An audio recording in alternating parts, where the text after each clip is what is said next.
going too fast. I'm taking 3. I'm going for the St. Louis now. Oh, no. Son of a bitch. You get your 2? Yeah. Welcome back to the channel, everyone. Thotgor here, of course, and today I've got 2 clips. The first one we're looking at is in the Tier 4 Russian Destroyer, yes. I finally got it. I mean, I've had it for a little while, I guess, but I'm not necessarily working flat out on these Russian Destroyers, trying to get to the next tier, like I am in my German cruiser. Really want to get up that German cruiser line fairly quickly, so that's what I've been focused on mostly. But anyway, in the Tier 4 Russian Destroyer today, and what I like about this destroyer over the Dirtski at Tier 3 is that this destroyer actually has 5 cannons on it, right? 5 guns on it, and it doesn't have just the 3 that the Dirtski has, so you can really use your guns a lot more here. You'll notice off to the starboard, I've got a bit of an idiot player over there, shooting off into the distance. Not sure what he's doing. I think he was in a Kohlberg, maybe. Probably just shooting off in the distance to see how fast those guns can fire, but anyway, not the smartest move by that player. You can see him there, shooting away at the mountain, yes. Why I want to show this replay is because I feel that this is the first replay in which, or the first game I played in a Russian Destroyer in where I'm actually playing the Russian Destroyer as it's intended to be played, not necessarily as I have been playing. So, as you know, I working my way up the Japanese destroyer line, so I'm really familiar with Japanese destroyers. But for a while here, I was struggling with these Russian destroyers, trying to figure out how to play them. And it's one thing to go and read on the forums or read and watch different video descriptions about them talking about how it's a gunship, right? And I've talked about it as well, using your guns, your primary armament. But it's a totally other thing to actually be able to do this in a battle. Keeping this stuff in mind while you're battling it out, and you're not just acting on instinct. And my instinct would be torpedoes. But it's hard to break that cycle, and I feel that this is the first battle in which I may have broken the cycle, or at least tried to use the guns a little better. So you can see I was going off into the center of the map, but someone had commented, they'd like a destroyer up here in north, and I figured, oh, what the hell, I'm going to go up here to the north. One thing you'll notice about these early Russian destroyers is the speed of these destroyers. They're really slow, in fact. For a destroyer, I have my speed boost on, and I think I get up to 35 knots, maybe. That is painfully slow for a destroyer. I mean, in terms of like keeping up with the fleet and stuff, yeah, 31 knots is a normal speed, and not a problem there. But I really want a faster destroyer. Anyway, we've got this guy coming up around this island, but I have an ally on my port side, right? So I really need to be aware of that guy. To the luck of this enemy destroyer, he grounds himself and misses all of my torpedoes. Alright, so I start shooting him with guns and line up my 3rd spread of torpedoes. Keeping in mind, I've got that ally right there, right? So I need to be really careful. Looks like he's turning, so I take the shot for the torpedoes. I don't hit my ally, but the enemy does get destroyed by gunfire. So the torpedoes were useless anyway. Anyway, got this destroyer up here, put a few shots into him. This is actually going to get a little amazing here. So there goes another salvo. Yep. You'll notice I believe it was a detonation that I got on that guy. Really lucky. So that was awesome. Devastating strike, first kill. Fantastic. So I'm not going to stick around in this area, right? On the destroyer, I have the 5-kilometer torpedoes. I did manage to get those upgraded. So those are 5-kilometer torpedoes I have. But even with those 5-kilometer torpedoes, I'm not sticking around in this center place to shoot torpedoes. This Kohlberg does pop out of the smoke, and he does surprise me. So yes, I am going to fire torpedoes at him. Takes out my engines, but I just keep moving to try and get out of here. Pop the smoke, and I'm turning in on myself now just to try and cover myself up. He does manage to take out my engines once again. Luckily, though, I've got lots of allies around me, and we're all just pumping shots into this guy. There we go. I get the kill. That's my 2nd kill, so not too bad at all. In the cover of smoke, though, and now I'm just waiting for my repair to cool down so I can repair these engines. Yeah, about 30 seconds on that, so not so great. And obviously, where it's Tier 4 and a fairly new commander, I don't have last stand. Now you're probably saying, well, you know, you've got a Gremioski Thotgor, why don't you use that commander on this destroyer? And that's true, that's true. I could very well do it, I just haven't. The plan with that commander is just to keep him on the Gremioski until I get to a higher tier in these Russian destroyers, and then switch him over. Whether or not that's the most efficient plan or the best plan, I have no idea. That's what I'm doing now anyway. Unless you can suggest, or unless you have a better suggestion for me to do. Now, the repair did cool down, so use that, repair the engines, right? So now we're just kind of taking stock, looking around to see where the team is at. We're more or less even at this time, 415 versus 415 more or less. And yeah, we still have some enemies up here. So alright, I'll turn around.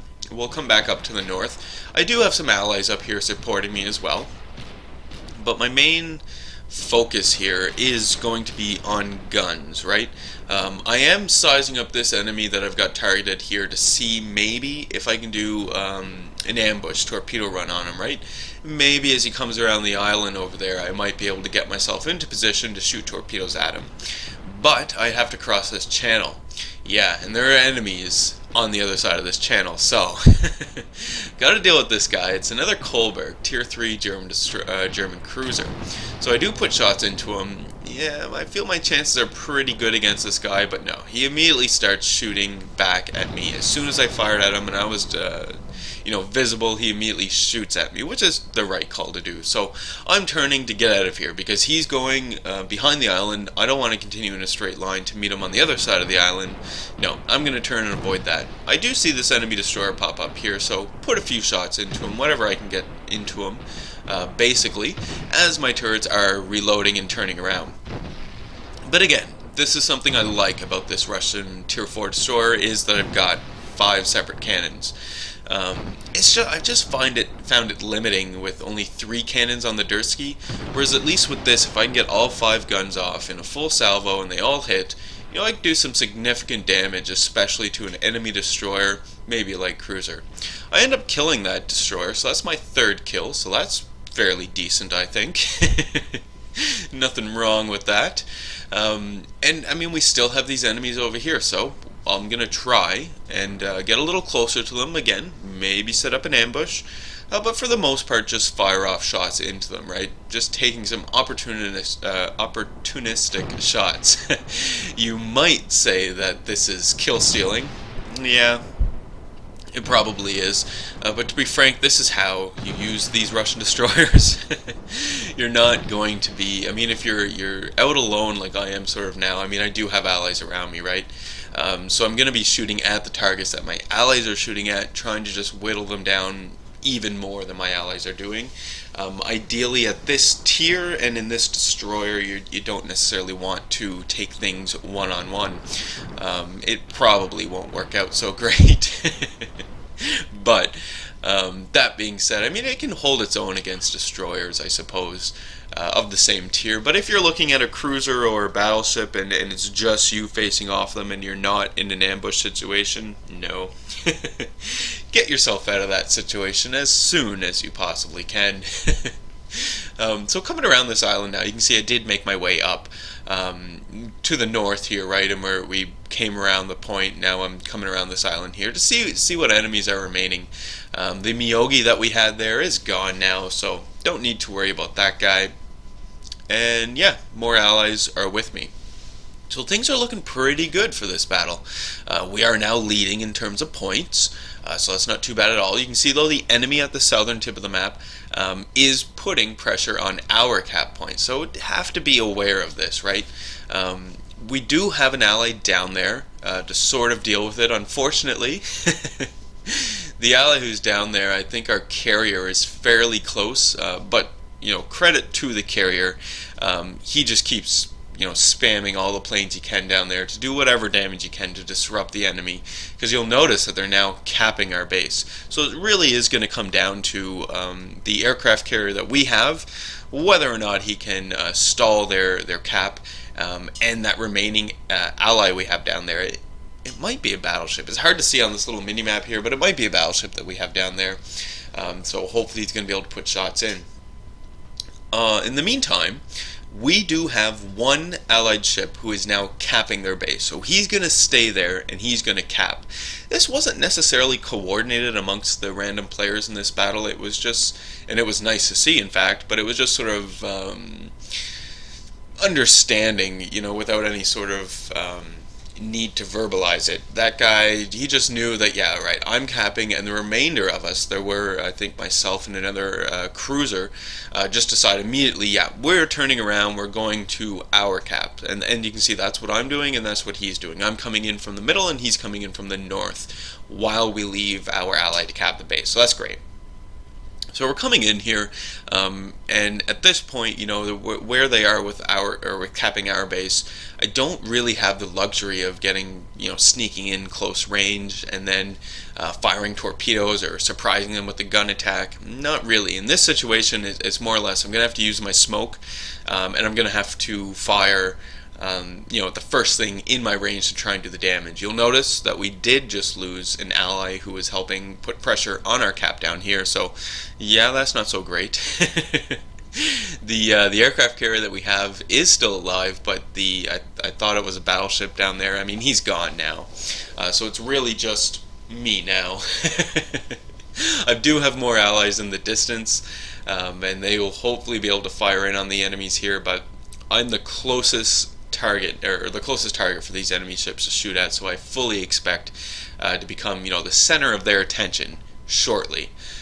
Moving my way through the center of the map, and I'm almost at the cap now, so at least if I can get into the point, I'll stop them from capping, while my ally is capping their base, so that's great. There are 4 enemy ships remaining. We've got 3 of them here in front of us. The only ship that's unaccounted for is their aircraft carrier, I believe. So, bit of a concern on that, but yeah, if we can just, you know, halt their advance here, halt the cap here, we might be able to cap it out and win it. So I immediately start putting shots into the first enemy I come across, which happens to be that Iwaki Alpha. Yeah, I didn't take him out, but one of my allies did, so that was great. And now I'm just popping smoke, turning in on myself, trying to remain unseen. By killing the Iwaki Alpha, we did manage to reset the cap enough that, you know, it's pretty close, or it was pretty close anyway, but now we're able to more or less finish out capping their base. You can see it's really close at this time for us to win, and there we go, won it. So, you know, hopefully from this battle you were able to see at the very least some good gameplay, gun gameplay with the Russian destroyers, and that's sort of what I had to wrap my head around, and I'm still wrapping my head around, to be frank. And you know, I expect a tier 5 to get maybe the a better sense of Russian destroyers, I should say, because you're really at these early tiers, right? The early tier ships, you get a sense of what the ships are going to be like, but you don't really know how they're going to play effectively, because it's not until the tier 5 range, that I find anyway, at tier 5, that you really start having to use strategy a lot more and using tactics a lot more. So, moving into the second clip, in the Nuremberg today, and we are on fault line, and I'm showing this clip because I mean, I really do like this Nuremberg, and I like it for a number of reasons. The reload rate, rate of fire is amazing, but I like it too because I can shoot at multiple targets at more or less at the same time, depending on how far away they are, and my shots will land, you know, I've always got shots in the air. And that's why I'm showing this clip, because it really does show that, you know, the overall effective rate of fire of this Nuremberg is spectacular. The same thing can be said for the Königsberg at tier 5. I just like the Nuremberg better because it's just a sturdier ship. It'll still blow up at the drop of a hat, but at the very least you have a little more hit points and maybe a better chance of surviving a little longer. So that's why I like the Nuremberg. Overall, the Nuremberg, though, as a cruiser, isn't too bad. In terms of speed and maneuverability, I'd compare it to a Cleveland at tier 6. You know, there's similar top speed, similar handling characteristics, but that's really where the similarities end in terms of your other cruisers, right? Like your Oba at or your AOBA at tier 6 is a lot more fast and a lot more maneuverable than this ship, and I find anyway. harder hitting as well. What this ship has going for it is just the sheer rate of fire and the range that you've got. So if you can manage to keep enemy ships at a fairly far distance, not necessarily your maximum distance of 16.5 kilometers, but if you can manage to keep them, within 16 to 14 kilometers away, you'll probably do pretty well. It gives you lots of time to avoid any incoming fire that may be coming your way. And if you're coming across Clevelands that don't have commander upgrades or extended range upgrades, you'll actually find that you're going to outrange those Clevelands with this ship. So I really do enjoy the Nuremberg, and in fact, it'll probably be a keeper for me. I was thinking about keeping the Tier 5 Königsberg to have a Tier 5 cruiser, but I've got my Marblehead Tier 5 cruiser, so I'm probably going to keep this Nuremberg for a Tier 6 cruiser. Yeah. Decided it just now. It's happening. So I've got another Nuremberg out there off to the starboard side of me, and we're coming up to the eastern half of this map. I wanted to support the allies that I have in that little channel there, where the sea point would normally be. I wanted to support those guys. I didn't want to go to the west side because I just wanted to do something different on this map. You play fault line a lot, and it gets boring always going over to the west side, so here we go. Now, we do have an enemy out there that is a Kuma, and I'm immediately putting shots into him, right? You'll notice that I do have armor piercing loaded. I find with the Nuremberg anyway, and similar with the Königsberg, is I just always have armor piercing loaded in these ships. So a few salvos go out, I get, 3 citadel hits on the Kuma? Do a bunch of damage to him, and he has a number of torpedoes to try and avoid. Can't do it, and he's gone. So that's fantastic. We've got one enemy gone now. I mean, they did take out 2 of our ships. Those were the ships that were in that channel in the east that I was trying to save. Couldn't get there in time, though, but we're going to start working at these enemies here and see what we can't get done to them. I do have another German cruiser off that I just put a salvo into. I think we'll need to get a closer look at him, but I think it was another Nuremberg. Could have been a Königsberg, not 100% sure on that. But anyway, putting shots into this guy as well. And he's not really that big of a threat, to be frank. Oh no, that's an Oba. Yeah. Alright, different story here. The Oba is a big threat. Actually, with those 8-inch cannons that the Oba has, obviously he's not going to be able to match rate of fire that my Nuremberg has. But he just needs a few, or he or she just needs a few good salvos to get into me, and I'm done. In fact, it might even be one good salvo, right? It probably has a fairly good chance of detonating me with those large caliber cannons that the Oba has. So really have to pay attention to this guy and really have to be careful. Fortunately for me, he's not focused on me, so I'm just able to put shots into him the whole time, right? Doing fairly decent damage to him over time with these salvos. I'm only able to fire with my front battery. Fortunately, allies around me take him out. This unfortunate bogue just happened to pop around the island to try and get out of here. You'll notice his engines are gone. I am putting armor piercing into him again, right? You probably could go with the high explosive in this case, but the armor piercing on this Nuremberg is good in all situations I have found, so I'm just going to keep pumping it into him, and I'm doing really good damage. Not getting any citadel hits, surprisingly, but I'm not necessarily aiming towards the end of the ship where you would find the engine room and most likely a few citadels down there. There's one citadel hit for me, so it's not too bad at all. Just keep putting shots into the bogue here, and finally, there he goes, he's gone. There's my first kill. Fantastic. But you'll notice when I was coming into this section here, right, we had the Oba that I was firing at, we then had the bogue that we were firing at, and we had the Kuma we were firing at. And in all 3 of those ships, I was able to get shots off at them without any real issue. And what I mean by that is, lining up my ship, waiting for turrets to turn, and waiting for reload. No, didn't have any of those problems. And that's what I really like about these Nuremberg. And that's what I'm talking about when I mean rate of fire of this thing. And here especially, we've got this Cleveland off in the distance, and at this point in time, I'm outranging him. He can't return fire at me. So what I'm doing is I'm just, more or less chasing him down, keeping him at a good distance, but just putting shots into him, just raining these shots down. We do have a few destroyers that are going to be coming over here. There's 2 of them, and they're going to try to contest our whole push here on the east side. Noble of them, I suppose. but really doesn't work out for them. Unfortunately, my ally Nuremberg right there has gone down, right? He's sinking right now, so now it's just me. It's me and a destroyer over here, so, soon enough, the enemy Cleveland that I was firing at is going to become, I'm going to become the center of his attention. You can see shots are already coming in. So I need to focus back on this Cleveland and start putting shots out at him. In fact, with the Nuremberg, I'm going to pick 2 targets to shoot at, yes. Again, this is why I like this ship. For right now, it is just going to be the Cleveland. There's the destroyer. He just popped out of smoke, right? So I'm going to put shots into the destroyer. There they go.